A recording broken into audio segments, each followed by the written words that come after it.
வலிமை பளிக்கவும் தகுந்த சமயம் வந்துவிட்டது. ஆம் செல்வகுமாரா, சூரசம்ஹாரம் செய்ய வேண்டியதற்கான வேலை வந்துவிட்டது. நீ உடனே உனது படையுடன் செந்தூர் செல்வாயா? அப்படியே ஆகட்டும் ஐயனே. தாயே, என்னை ஆசிர்வதிங்கள். சூரனை வெல்ல எனக்கு நீங்கள் தான் அருள் புரிய வேண்டும். அழகா, கந்தா, கடம்பா, கதிர்வேலா, எனது சக்தி வேலை உனக்கு பரிசளிக்கிறேன்.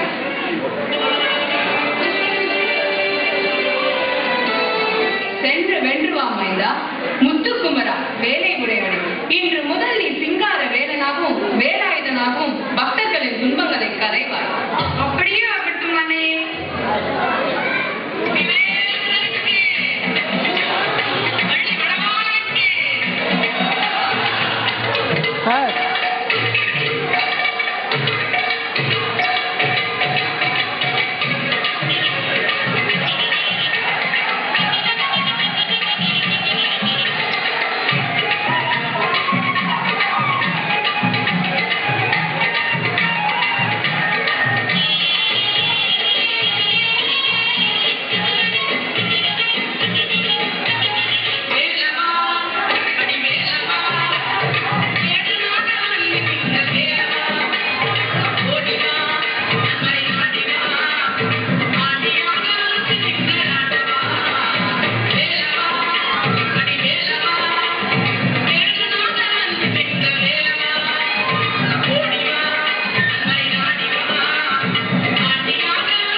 சிறந்த யோசனை பிரம்மதேவரே. வீரபாகுவை தூதுவராக செல்லட்டும்.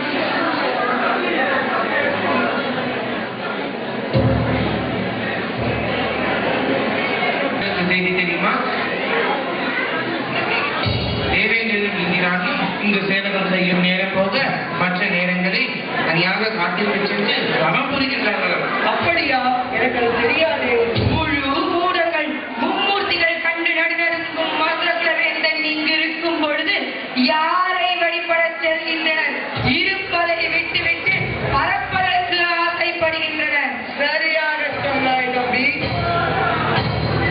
அதை யாராடி எப்படி காவலர்களை நீ உள்ளே வந்தாய்? ஒழுங்காக பதில் சொல். இல்லையே உன்னை இங்கே பண்ணிடுவேன். அமைதி சுரபத்மா, அமைதி.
இருக்கிறது.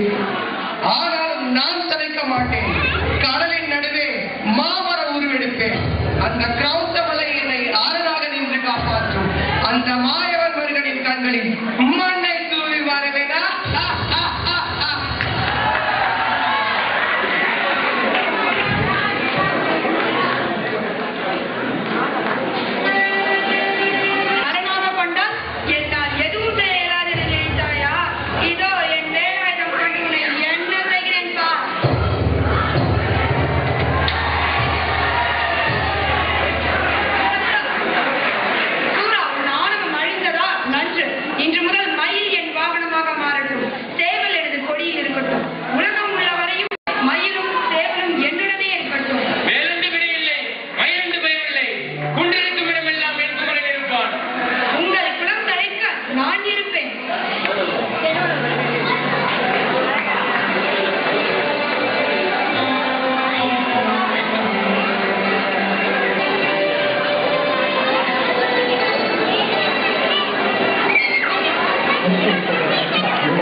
சக்தி சகவன் முட்டிக்கொள் வித்து குருவர எனவும்